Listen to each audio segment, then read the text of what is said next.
కనికరము గల దేవుని హృదయముతో సహవాసము కలిగియుండుము. యోనా గ్రంథము 3వ అధ్యాయము 1వ వచనములో, అంతటా యెహోవా వాక్కు రెండవ మారు యోనాకు ప్రత్యక్షమాయెను. మనము ఒక్కసారి తప్పిపోయినా ప్రభువు మనకు రెండవ మారు అవకాశము ఇచ్చును. అందును బట్టి దేవునికి స్తోత్రము. యోనా గ్రంథము నుండి మనకు వచ్చే గొప్ప సందేశం ఇదే. నీవు తప్పావా? దేవుడు నీకు మరో అవకాశాన్ని ఇవ్వడానికి ఎదురు చూస్తున్నాడు. నీవు రెండవసారి తప్పావా? ఆయన నీకు 3వ అవకాశం ఇస్తాడు. ఆయన 2 అవకాశాలను మాత్రమే ఇవ్వడు. మనమందరము ఎప్పుడో 2 సార్లు తప్పిపోయాము. నీవెన్నిసార్లు తప్పిపోయినా సరే ఆయన మరో అవకాశము ఇచ్చే దేవుడు. నీవు హృదయం అంతటితో మారు మనసు పొందితే దేవుడు నిన్ను ఇప్పుడు కూడా పునరుద్ధరించి ఆయన కొరకు ఒక పరిచర్యను నెరవేర్చడానికి నీకు సహాయపడగలడు. నీనివే 40 రోజులలో నాశనమగునని ప్రతి వీధిలో ప్రకటన చేయడానికి అతనికి 3 రోజులు పట్టింది. ఆశ్చర్యకరంగా నీనివే పట్టణస్థులు వెంటనే మారు మనసు పొందిరి. ప్రపంచ చరిత్ర అంతటిలో అతి త్వరగా జరిగిన అతి గొప్ప ఉజ్జీవము ఇదే. ఇక్కడ నన్ను ప్రోత్సహించే ఒక విషయం ఏమిటంటే, నినివే వంటి దుష్టమైన పట్టణము మారు మనసు పొందినప్పుడు దేవుడు కనికరించెను.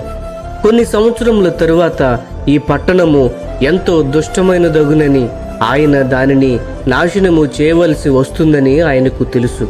కానీ దేవుడు అందరినీ వారు ప్రస్తుతము ఉన్నట్టు చూచును. వారు ఇది వరకు ఏమై ఉన్నారో లేక భవిష్యత్తులో ఏమవుతారో అన్నదాన్ని బట్టి చూడడు.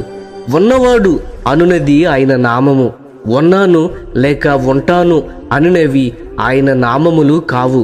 దేవుడు మనకంటే ఎక్కువ కనికరము గలవాడు.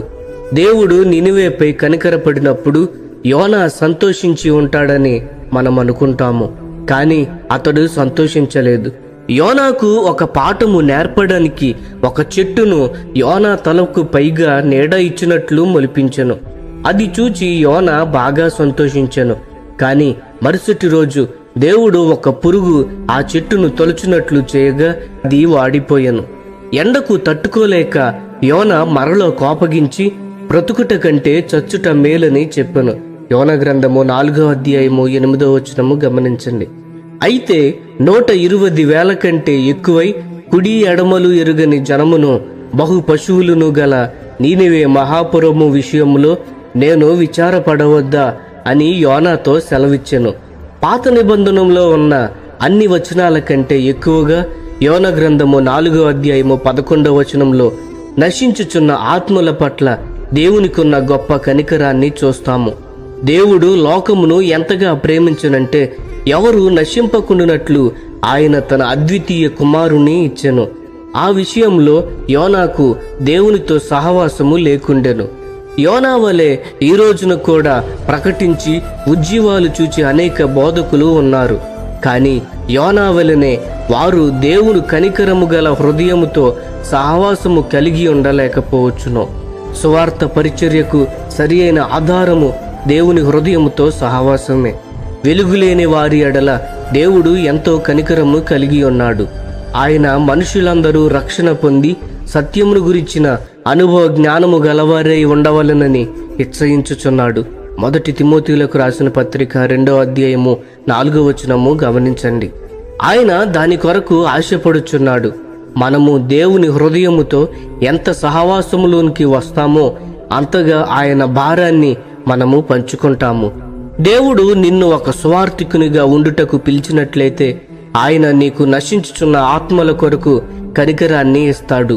దేవుడు నిన్ను ఒక బోధకునిగా ఉండుటకు పిలిచినట్లయితే గుడ్డివారైన మోసపోయిన విశ్వాసుల కొరకు, జయ జీవితములోనికి ప్రవేశించని విశ్వాసుల కొరకు కనికరాన్ని ఇస్తాడు. మనము మన పరిచర్యను ప్రభావవంతముగా నెరవేర్చవలనంటే దేవుని హృదయముతో అతి సహవాసము కలిగి ఆయనకున్న కనికరాన్ని పంచుకోవడము అతి ముఖ్యము. ప్రియ స్నేహితులారా, ఈ సందేశములు మీకు ఆశీర్వాదకరముగా ఉన్నట్లయితే లైక్ చేయండి, సబ్స్క్రైబ్ చేయండి, అనేకులకు షేర్ చేయండి. మీ విలువైన అభిప్రాయములను కామెంట్ రూపంలో మాతో పంచుకొనండి.